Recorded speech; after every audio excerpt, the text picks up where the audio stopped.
ओम नमः सिद्धिभ्य ओम नमः सिद्धिभ्य ओम नमः सिद्धिभ्य। मंगलमय मंगले करन वीतराग विज्ञान। नमो तार जाते भई अरिहंतादि महान। कर मंगल करे हूँ महा करन के काज। जाति मिले समाज सब पावे निज पद राज। इस भव तरु का मूल जानऊ ताको कर निर्मूल। अब करिए मोक्ष। मोक्ष मार्ग प्रकाशक सातवां अधिकार आश्रव तत्व का अन्यथा स्वरूप। पृष्ठ क्रमांक 227। तथा बाह्य चेष्टा हो उसे योग जानता है, शक्तिभूत योगों को नहीं जानता। इस प्रकार आश्रव का स्वरूप अन्यथा जानता है। तथा राग द्वेष मोह रूप जो आश्रव भाव हैं उनका तो नाश करने की चिंता नहीं, और बाह्य क्रिया अथवा बाह्य निमित्त मिटाने का उपाय रखता है। सो उनके मिटाने से आश्रव नहीं मिटता। द्रव्यलिंगी मुनि अन्य देवादिक की सेवा नहीं करता, हिंसा या विषयों में नहीं प्रवर्तता, क्रोध आदि नहीं करता, मन वचन काय को रोकता है। तथापि उसके मिथ्यात्वादी चारों आश्रव पाए जाते हैं। तथा कपट से भी कार्य नहीं करता है। कपट से करे तो ग्रेविक पर्यंत कैसे पहुँचे। इसलिए जो अंतरंग अभिप्राय में मिथ्यात्वादी रूप रागादि भाव हैं वे ही आश्रव हैं, उन्हें नहीं पहचानता। इसलिए इसके आश्रव तत्व का भी सत्य श्रद्धान नहीं है। ये कितना पैराग्राफ एकदम क्लियर कट टोडामल जी साहब ने जो चर्चा समझ लो रात और दिन गुरुदेव श्री करते थे, उसी का पूरा सार इसमें 4-5-6 लाइनों में है, समझो। और ऐसी ऐसी भूल पड़ी, क्या कह रहे, राग देश मोह रूप जो आश्रव भाव हैं उसके तो नाश की चिंता नहीं है, और बाह्य क्रिया तथा बाह्य निमित्त मिटाने का उपाय करते हैं। हम सभी या जितने भी मिथ्या दृष्टि जीव हैं वे धर्म के नाम पर क्या कर रहे हैं, अंदर उनके जो राग द्वेष चल रहे हैं, जो कसाय भाव चल रहे हैं, उस तरफ तो बिल्कुल ध्यान नहीं है, उस तरफ तो चिंता नहीं है। और मात्र बाह्य क्रिया पे ही सारा ध्यान लगा हुआ है। सुबह से लेके शाम तक धर्म के नाम पर केवल बाह्य क्रिया करते हैं, और अंतरंग में राग द्वेष खूब चलते रहते हैं, खूब कसाय भाव चलते रहते हैं। कोई फिक्र नहीं, बस समय पर पूजा हो जाए इसका ध्यान रखते हैं, भोजन शुद्ध कर लें इसका ध्यान रखते हैं, बाजार का नहीं खाएं, है ना, महाराज की सेवा कर लें, समय पर प्रवचन सुन लें, और क्रियाएं ले लेना, पानी छान लें, ये परात्ति भोजन नहीं करना है, ये नहीं करना है, बस इस सारी क्रिया की चेष्टा में ही लगा रहता है और अपने को धार्मिक मानता है। ये तो हो गई बाह्य क्रिया। दूसरा है बाह्य निमित्त। बाह्य निमित्त माने सोचता है कि जो स्त्री पुत्र मकान दुकान है ना, ये पत्नी बच्चे हैं ना, इनके चक्कर में मैं जो है अधार्मिक हो रहा हूँ। अगर इनको मैं छोड़ दूँ, इनसे मैं दूर हो जाऊँ, कुछ दिनों के लिए तीर्थ पे चला जाऊँ, तो वहाँ पे मैं धर्म कर सकूँगा। ये कहलाता है बाह्य निमित्त मिटाने का। तो बाह्य निमित्तों में उठापटक करता रहता है, मैं व्यापार कम कर लूँ, मैं ये कर लूँ, मैं वो कर लूँ, है ना, मैं दान कर दूँ, मैं थोड़ा महाराजों का सत्संग कर लूँ, तीर्थ क्षेत्र में चला जाऊँ, है ना, ये कहलाता है बाह्य निमित्त। तो बाह्य निमित्त में ये सब ले लेता है। कई दफ़े समझा चुके हैं कि भाई बाहर में जीव का कुछ है ही नहीं, बाहर से जीव का वास्तविक कोई संबंध नहीं है। पर तो पर है, परम जीव का है क्या?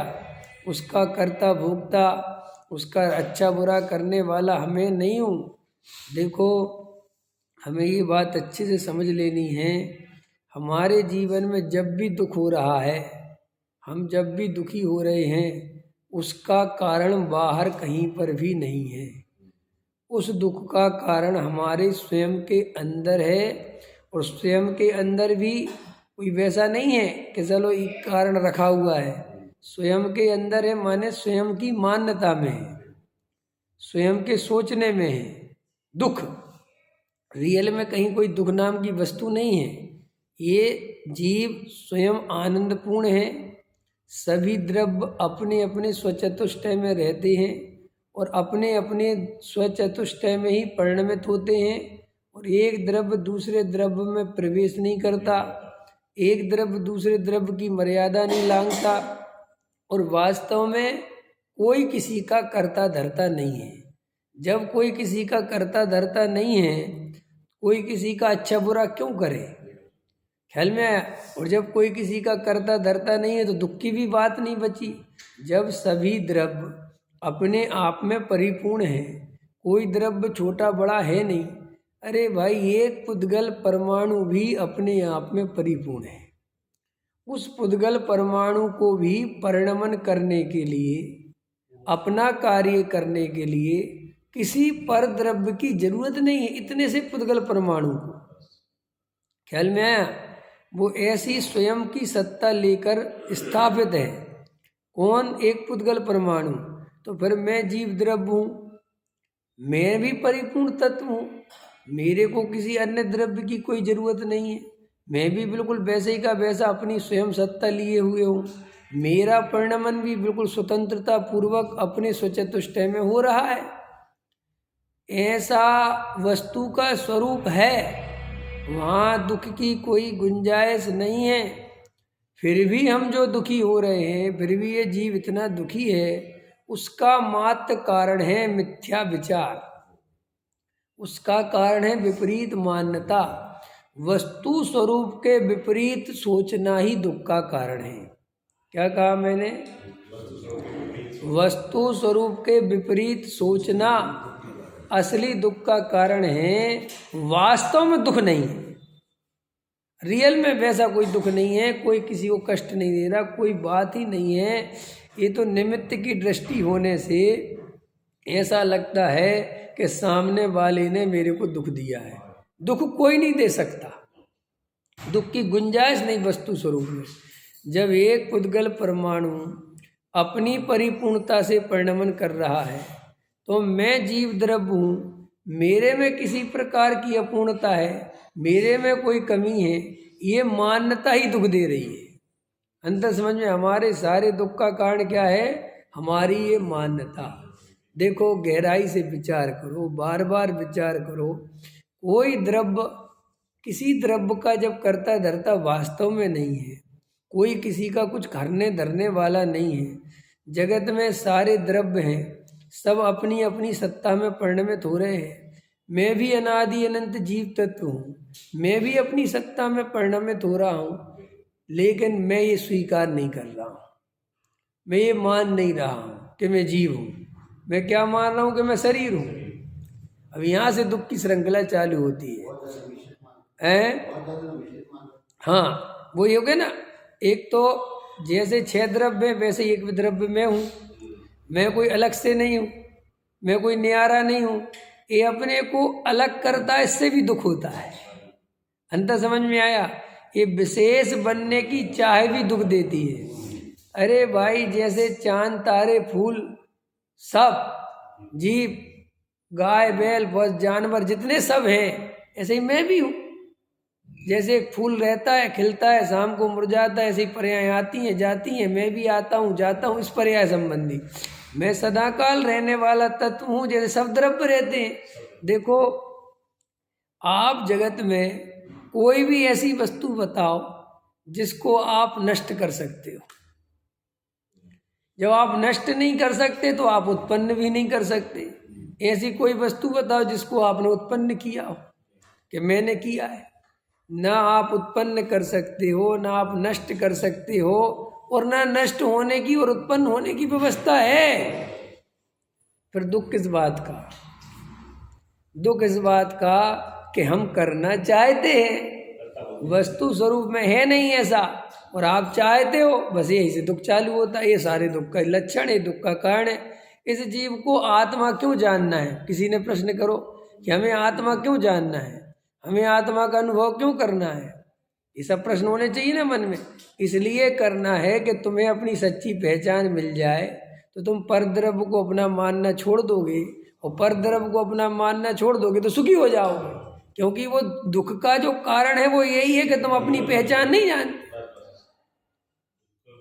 दुनिया में भी ये तुम्हारा आधार कार्ड नहीं समझ में है, ट्रेन में रख के क्यों ले जाना? कि भाई हम खुद हैं ना, कि भैया तुम्हारे होने से कुछ नहीं होता, तुम्हारा पहचान पत्र दिखाओ कि तुम हो कौन। ख्याल में हो तो ये तो हमें भी दिख रहा है ख्याल में, लेकिन कौन हो कि साहब कौन हो यही नहीं पता। बस तो फिर ट्रेन से उतरो, फिर समझ में आया कि नहीं आया कि हमारे पास टिकट है, टिकट भी कोई भी ले सकता है, आइडेंटिटी दिखाओ इस जहाँ आने की है। तो ऐसे ही जीव को अपनी आइडेंटिटी पता नहीं है। जीव है तो, जीव की सत्ता है तो, हम स्वयं जीव हैं, लेकिन हमें ये नहीं पता कि हम कौन से जीव हैं। अब हमें शरीर, संयोग, इन सब को मिला के अपनी आइडेंटिटी मानते हैं। अब इतने सारे द्रव्यों को मिला के अपनी आइडेंटिटी मानोगे तो तुम्हें दुखी होने से कौन रोक सकता है? क्योंकि वो शरीर को तुमने अपना स्वरूप मान लिया। अब शरीर तुम्हारे अनुसार चलेगा नहीं, वो पुद्गल उसका स्वामी है। ख्याल में है ना, वो तो पुद्गल का जैसा परिणमन होना वो तो वैसा होगा, और तुम हो जीव। ये बात तुम्हें समझ में नहीं आती कि मैं इससे न्यारा हूँ। इसलिए वो शरीर में अहमपना करने से वो शरीर को अपने अनुसार चलाने की इच्छा होती है, वहाँ वो चलता नहीं, सो वहाँ दुखी होता है। तो सारे दुख का कारण समझ में आ गया। कोई ऐसा प्रश्न पूछे कि हमें अपनी पहचान क्यों करनी है? हमें अपनी पहचान इसलिए करनी है कि तुम अपनी सच्ची पहचान नहीं करोगे तो अनंत दुख पाओगे, और जो पा रहे हो। अंत समझ में आया, पकड़ में आ गया। तो इसलिए बैठ के भेद ज्ञान करना। दूसरी बात यह है, तुम वास्तव में जगत के कर्ता धर्ता नहीं हो। जड़ की क्रिया तुम करते हो, ये भ्रम है। जड़ की क्रिया हम नहीं कर सकते। कर सकते हो जड़ की क्रिया? रमेश जी कर सकते हो कि पूजा किसने करी? कि साहब पूजा हमने करी। कैसी बातें करते? यही तो सब दुख के कारण है। अगर हम कुछ करने वाले हैं तो वो सदा काल करते रहो। अंत समझ में आया कि नहीं आया?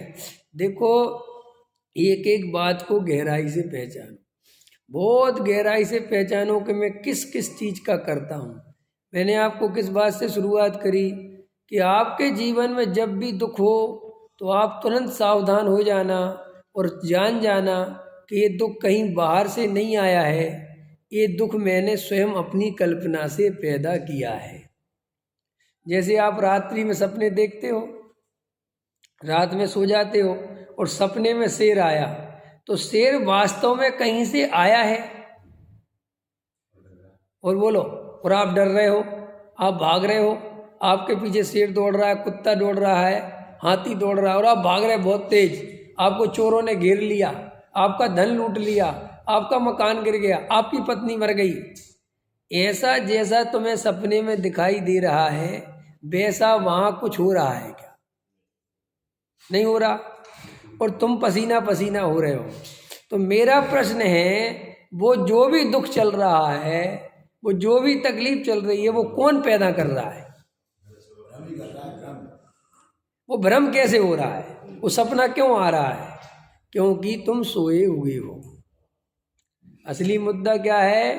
तुम सोए हुए हो।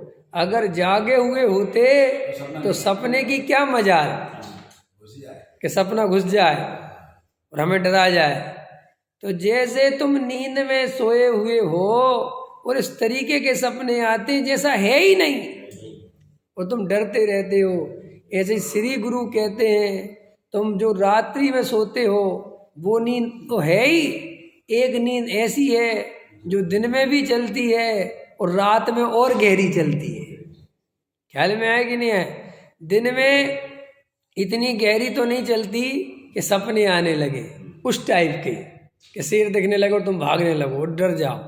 दिन में तुम देखते हो कि मैं करोड़पति बनूंगा तो ये करूंगा, ख्याल में आया, मेरा ऐसा मान सम्मान मिलेगा तो मजा आ जाएगा। ये है दिन के सपने, ये भी बेहोशी में देखे जाते हैं। और रात्रि के सपने जो है नींद में देखे जाते हैं, जिनमें तुम अनेक अनेक प्रकार की विचित्र कल्पनाएं करते हो।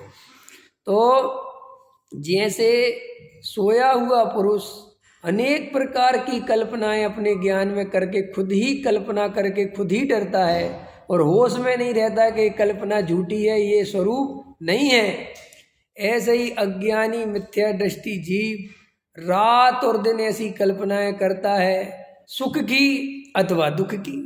ख्याल में आए ना, मुझे शरीर में कोई बीमारी हो गई तो मेरा क्या होगा, मेरा ये हो रहा है, मेरा बच्चा नहीं सुन रहा, मेरा मकान नहीं बन रहा, मेरी दुकान नहीं चल रही, मेरा ये नहीं हो रहा, मेरा वो नहीं हो रहा, ऐसे अनेक अनेक प्रकार की कल्पनाएं कर रहा है और दुखी हो रहा है कि नहीं? ऐसे ही कोई सुख की कल्पनाएं कर रहा है, क्या मकान बन रहा है मेरा, इतना बड़ा मकान बन रहा है, वहां पे भी कुछ नहीं है जीव का, न बड़ा मकान न छोटा मकान। जीव तो जीव है, जीव तो अभी 2 मिनट बाद चला जाएगा वहां से। लेकिन ऐसी कल्पनाएं अज्ञानी मूढ़जन नित्य ही करे। श्री गुरु कहते हैं इन्हीं अज्ञानताओं के कारण ये दुख चल रहा है और दुख का कोई कारण।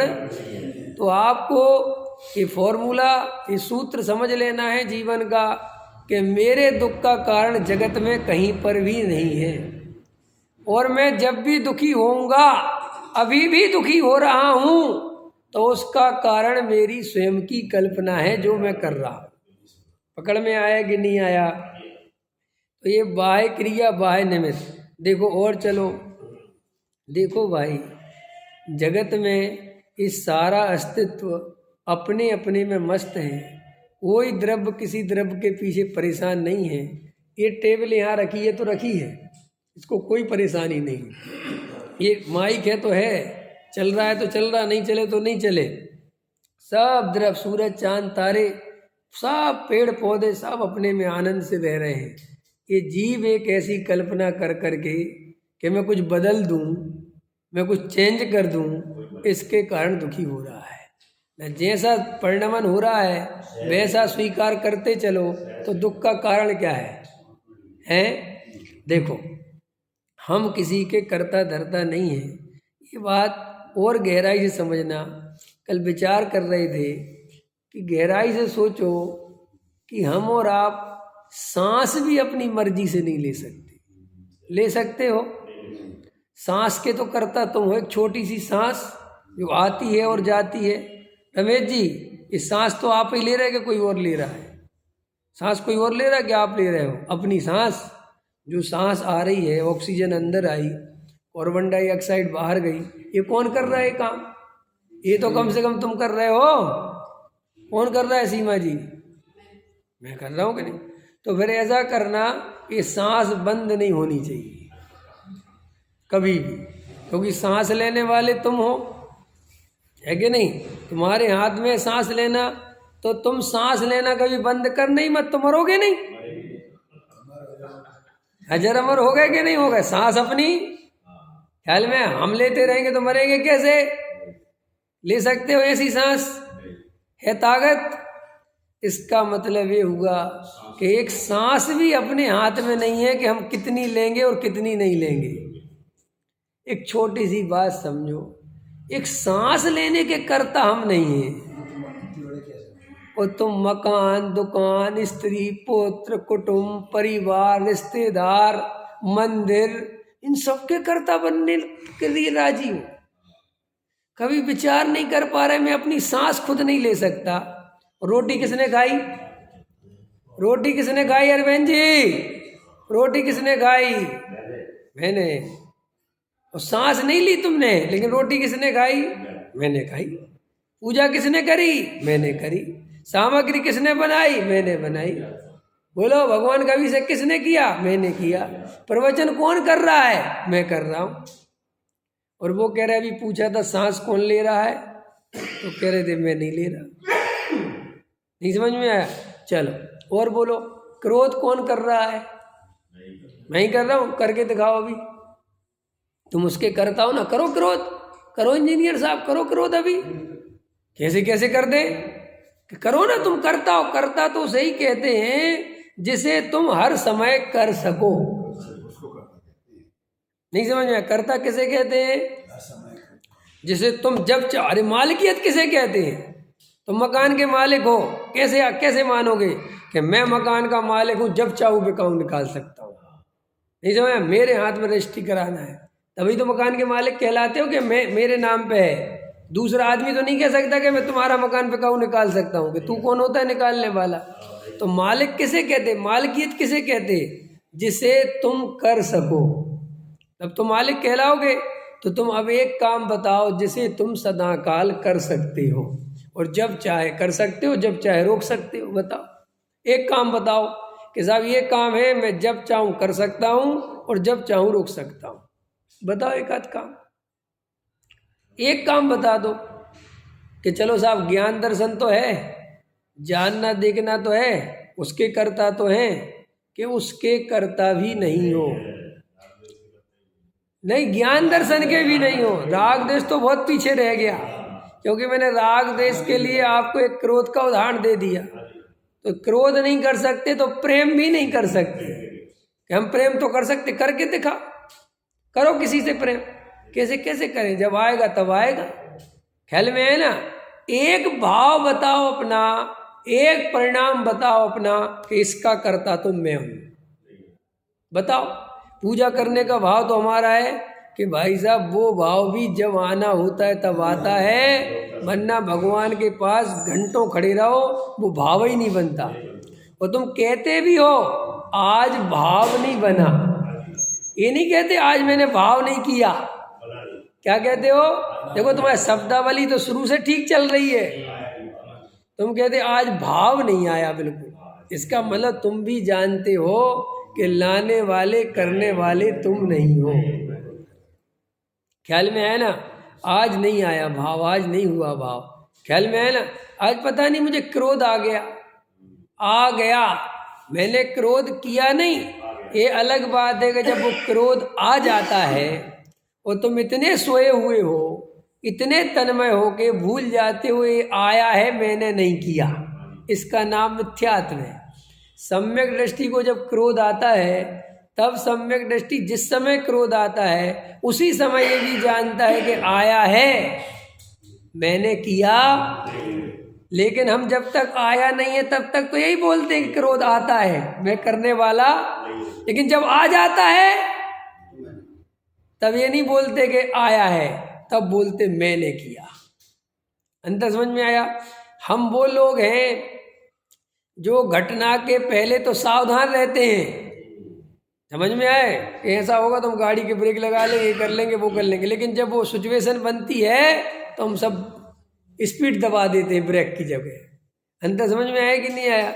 ऐसे ही हम समय सार आदि की बातें सुनते रहते हैं। ख्याल में है ना?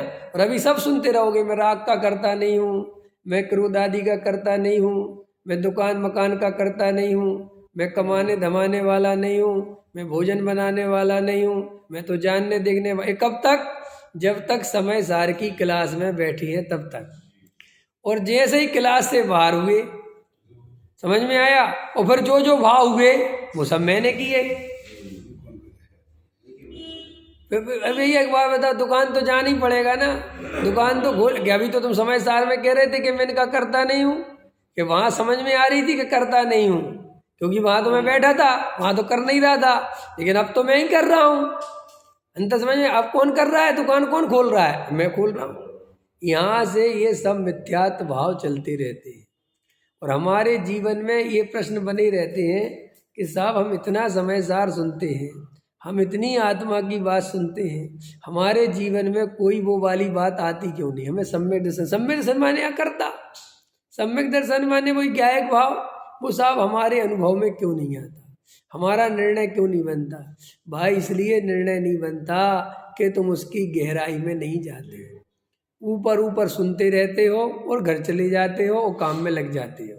और वहाँ पर फिर जो जो भाव आते हैं उनमें अभेद होते चले जाते हो, उनमें एकत्व करते चले जाते हो, फिर जो जो क्रिया होती है उसमें एकत्व करते चले जाते हो, और फिर रात और दिन वो मिथ्या दर्शन का सेवन होता रहता है।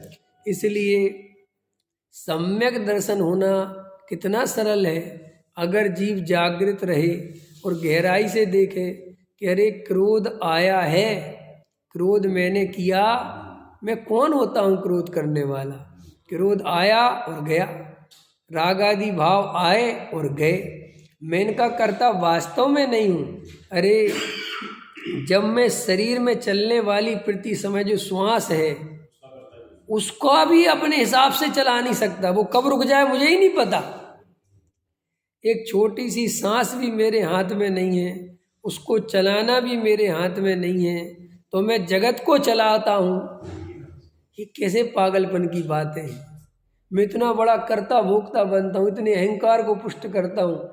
सारी दुनिया को आप देखो, हमारी सारी ताकत, मनुष्य जाति की ताकत, मेरा अनुभव कहती है सबसे ज़्यादा अपने को विशेष दिखाने में जा रही है। विशेष दिखाने में जा रही है ऐसा बोलो, या विशेष बनने में जा रही है। बात एक ही है। जिनके पास कुछ हो गया है वो दिखाने में लग गए हैं, और जिनके पास है नहीं वे बनाने में लग गए हैं। नहीं, अभी दोनों एक से कहाँ हैं। एक के पास थोड़ा रुपया हो गया तो वो मंदिर में आगे लाखों रुपए का दान देता है और दिखाता है कि मैं कुछ हो गया हूँ। और अभी जिसके पास नहीं है वो क्या कर रहा है, वो इकट्ठा करने में लगा है। समझ में, वो बनाने में लगा है कि पहले बना लूं फिर दिखाऊंगा। ये नहीं जा रहा। बोलो, और आप विशेष क्यों दिखना चाहते हो? अब प्रश्न है, आप विशेष क्यों दिखना चाहते हो? नहीं समझ में आए? हजारों नहीं, लाखों नहीं, करोड़ों नहीं, अनंत अनंत तारे आकाश में चमचमा रहे हैं। ख्याल में है ना? ख्याल में? वे कोई परेशान नहीं है, वे कोई रेस नहीं लगा रहे। हजारों फूल जंगल में खिल रहे हैं। कोई गेंदा का खिल रहा, कोई चमेली का खिल रहा, कोई कमल का खिल रहा, कोई गुलाब का खिल रहा। उनमें कोई कंपटीशन नहीं है कि मैं ज़्यादा अच्छा फूल हूँ। ख्याल में आया कि नहीं आया? लेकिन ये सारी बीमारी एक मनुष्य के अंदर है। रात और दिन अपनी प्रशंसा चाहता है। क्यों चाहता है जैन साहब? क्यों आखिर मनुष्य क्यों चाहता है? क्योंकि हम अंदर हीन भावना से दबे हैं। काहे से दबे हुए हैं? जन्मों जन्मों से शक्ति व्यक्त करने का मौका नहीं मिला ना, दबे रहे ना त्रियंच गति आदि पर्यायों में, चींटी मच्छर की पर्यायों में दबे रहे। अब बड़ी मुश्किल से मनुष्य हुआ, थोड़ी शक्ति मिली, थोड़ा ज्ञान ज़्यादा मिला, थोड़ी पावर मिली, तो बस ये दुनिया को दिखा देना चाहता है कि मैं कुछ हूँ। और वो किस रूप में दिखा रहा है? कि जिस रूप में है। ख्याल में है ना? पंडित है तो वो अपनी पंडितियाई से चमकाना चाहता है। महाराज है तो वो अपनी क्रियाकांड से चमकाना चाहता है। ब्रह्मचारी अपने ब्रह्मचर्य से चमकाना चाहता है कि मैं कुछ हूँ, तुम भोगी और मैं योगी। तुम लोग कुछ नहीं, ज्ञान व्यान नहीं है, मैं पंडित विद्वान आदमी हूँ। ख्याल में है ना? सेठ अपने पैसे से चमकाना चाहता है, महिलाएं अपने भोजन से चमकाना है। मेरे जैसा भोजन कोई नहीं बना। देखो जी, हम कुछ भी कहो, भोजन बहुत बढ़िया बनाते हर आदमी। अरे कोई आदमी हमारे यहाँ फैक्ट्री पे लड़के काम करते, मैं बहुत बढ़िया मशीन चलाता हूँ, ये इतनी बढ़िया नहीं चलाता। हर आदमी के अंदर आप देखोगे वो विशेष बनने में कहीं ना कहीं लगा हुआ है। रमेश जी, मैं जितना सरल हूँ उतने सरल और लोग नहीं हैं। ख्याल है, मैं बहुत सरल हूँ। इस सरलता ही का अहंकार करना चाहता है। पंडित जी, हम ज़्यादा कुछ नहीं समझते, इसका भी अहंकार करना चाहता है। क्या कह रहा हूँ मैं? इस अर्थ में भी देखो जी, हमें तो दुनियादारी से कोई लेना देना नहीं। क्यों बता रहे हो?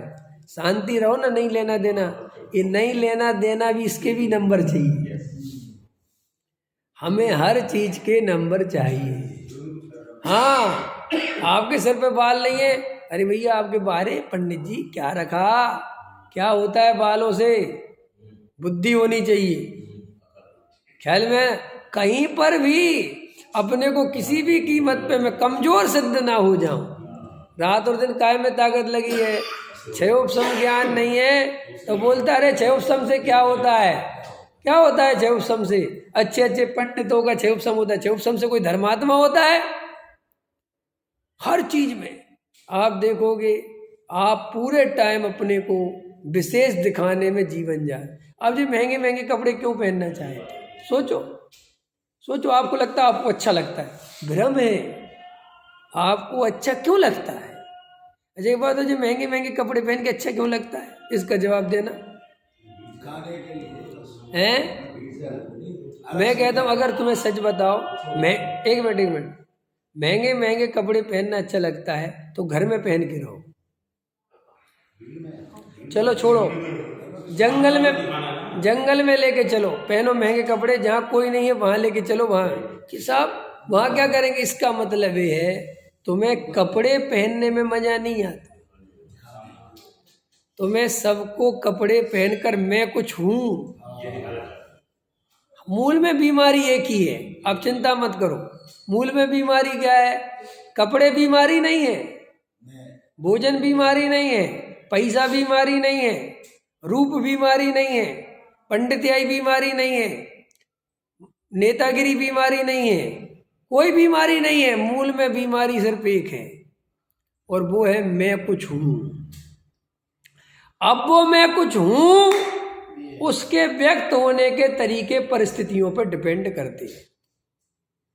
वे परिस्थिति आपके हाथ में, आप हो सकता है गरीब हो, अब आपकी परिस्थिति ऐसी, तो गरीब आदमी कैसे दिखाए कि मैं कुछ हूं? तो गरीब आदमी अपनी मेहनत से दिखाता है। तुम्हारे में दम है 50 किलो की बोरी उठाने की? देखो मैं उठा लेता हूं। क्या तुम्हारे बड़े आदमी होने से क्या होता है? देखो वो कुछ विशेष दिखा रहा है कि नहीं दिखा रहा है?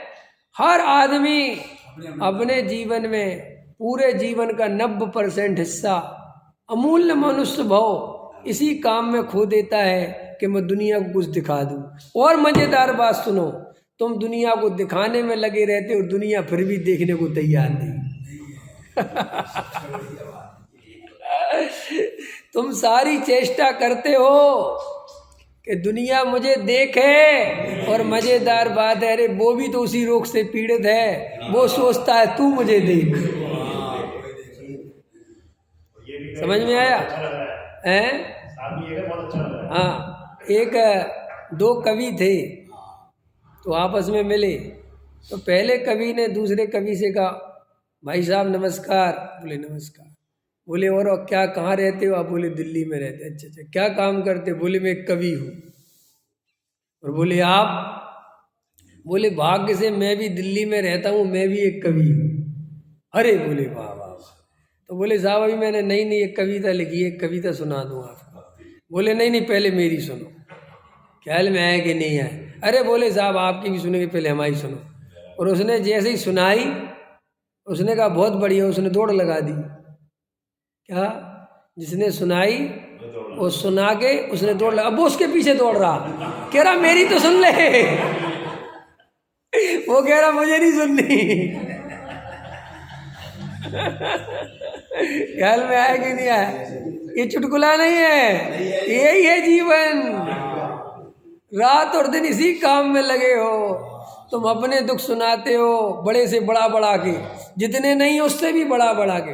अरे मैं तो इस पर कितने व्याख्यान दे चुका हूँ कि हम तो उन मूर्खों में से हैं कि अगर बीमारियों का भी रिकॉर्ड बन रहा हो, काय का रिकॉर्ड बन रहा हो? बीमारियों का, और लगे कि यार सबको बड़ी बड़ी बीमारी हो, मुझे कुछ बीमारी नहीं है, तो टेंशन में आ जाए कि मेरे कोई बीमारी नहीं है, तो कहो कहने लगे मुझे भी कोई कमजोर बीमारी नहीं है, मुझे भी एक बढ़िया बीमारी है, और बीमारियों का रिकॉर्ड दिखाने लग जाए।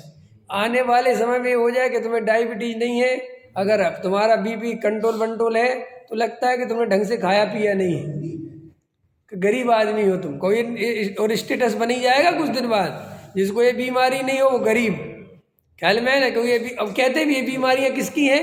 अमीरों की। डायबिटीज बीमारी अपने आप में अमीरीगिरी दिखाती है। डायबिटीज है मुझे, अच्छा डायबिटीज है, हाँ, मैंने डायबिटीज कहने में कोई दुख महसूस नहीं होता आदमी को। डायबिटीज तो एक ऐसा स्टैंडर्ड बन गया, ख्याल में है ना? जैसे डायबिटीज बीमारी ना हो, अमेरिका का पहचान पत्र हो। ख्याल में आया कि नहीं आया? हाँ हाँ, इतनी तो डायबिटीज तो होती है भाई, बड़े आदमियों को स्टैंडर्ड मेंटेन होता है। ख्याल में आया ना? तो ये सब चीजें अपने अंदर नापो, कि हम काय में जीवन बर्बाद कर रहे। अरे हम दिखाने में लगे हुए हैं और कोई देखने को तैयार है। चलो अब आगे आ जाओ। अगर कोई देखने को तैयार भी हो जाए तो क्या होता है? कोई देखने को तैयार हो जाए तो क्या होता है? वो प्रसन्न होता है कि जेलस होता है? क्या होता है? सही बताओ। तुम अच्छी बढ़िया 50,000 की साड़ी पहन के गए तो तुम्हारी देखेंगे भी सब कि भाई बहुत महंगी साड़ी है, तो वे तुमसे प्रसन्न होंगे कि तुमसे जेलस होंगे? माने तुम्हें मनी मन गाली देंगे कि तुम्हारी प्रशंसा करेंगे? मनी मन गाली देंगे। माने तुमने अंदर खाने तो गाली सुनी, लेकिन मनुष्य की ऐसी प्रकृति है कि वो दूसरों को जलाने में सुख मानता है। नहीं समझ में आया? देखो कितनी खतरनाक स्थिति है। कोई साड़ी हमारी ना देखे तो दुख, ख्याल में है ना? और देखे और प्रशंसा ना करे तो दुख, उससे बड़ा दुख। और देखे और प्रशंसा भी करे लेकिन जले नहीं, उसे कोई फर्क ना पड़े तो और दुख। ख्याल में है कि नहीं है? मानो उसे जलना भी चाहिए। जलने कर दे कि वो घर पे जाके कहने लगे अपने पति से कि मुझे भी दिलाओ। अंतर समझ में आया कि नहीं आया? ये समाचार तुम तक पहुंचना चाहिए। और सुनो, यहाँ तक भी नहीं है और गलती से उसने ले ली फिर, सो इनका जो कुछ सुख चला भी था 2 दिन वो भी खत्म। नहीं समझ में आया?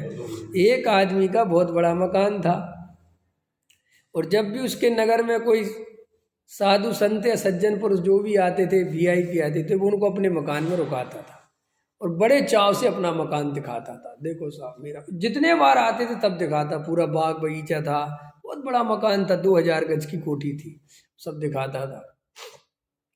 एक बार जो साधु महाराज उनके ही घर पर रुकते थे, एक बार वे गए तो देखा कि वो व्यक्ति बहुत सिर लटकाए बैठा हुआ है।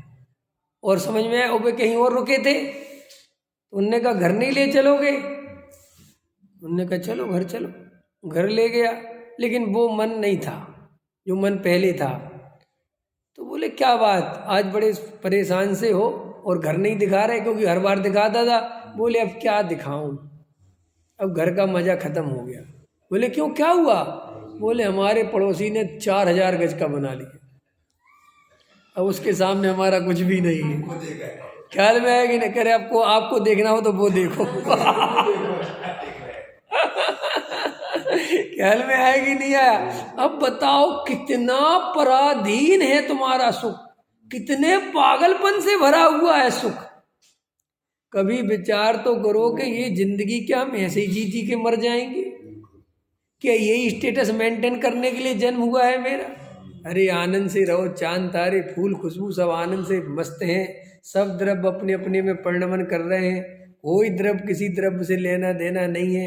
मैं ही अकेला क्यों परेशान हूँ जबरदस्ती? मैं क्यों इतना ताकत लगा रहा हूँ? क्यों मैं दुनिया? और सुनो कुछ नहीं, यहाँ सिकंदर चले गए, वहाँ मरघट भरा पड़ा हुआ है उन व्यक्तियों से जो ये कहते हैं कि हमारे बिना दुनिया नहीं चलेगी। हैं वो कहते जाके देखो शमशान में, देखो हैं एक से एक राजा महाराजा चक्रवर्ती इंद्र सब चले गए, यहाँ कौन रहता है? तो फिर क्या करें साहब? क्या करें, आनंद से रहो। हम 2000 की शर्ट किसी को दिखाने के लिए नहीं पहनेंगे, अपने आन से पहनेंगे तो पहनेंगे ना, हम कोई परेशान नहीं होंगे, हमें क्या मतलब है। जिस दिन ऐसा जीना आ गया उस दिन कोई माई का लाल तुम्हें दुखी नहीं कर सकता, कोई दुखी नहीं कर सकता संसार में। इसलिए संत साधु सुखी है, क्योंकि उनको यही तो पता चल गया कि मैं अनंत द्रव्यों में से एक द्रव्य हूँ और मेरा कोई अलग से लेना देना नहीं है। जैसे सभी द्रव्य हैं ऐसे मैं भी द्रव्य हूँ, मैं कोई छोटा बड़ा नहीं है। और जब कोई छोटा बड़ा है ही नहीं, अच्छा पुद्गल छोटा है जीव से? अरे बोलो तो सही कि भाई वो अपनी सत्ता में, वो अपने स्वचतुष्टय में, मैं अपने। जब एक जड़ पदार्थ भी अपने आप में परिपूर्ण है और स्वचतुष्टय में विश्राम करता है तो प्रत्येक जीव द्रव्य भी परिपूर्ण है। और ये मनुष्य देखो कितनी बुरी स्थिति में है जीव, कि दूसरे जीव को नीचा दिखाना चाहता है। रात और दिन क्या करना चाहता है? अपने अहंकार का पोषण करना चाहता है। मैं कैसे भी करके बड़ा हो जाऊं, मैं कैसे भी करके बड़ा हो जाऊं। देखो एक छोटा सा बच्चा होता है, वो दो दो कुर्सियां लगा के बैठ जाता है, वो कहता है देखो मैं बड़ा हो गया।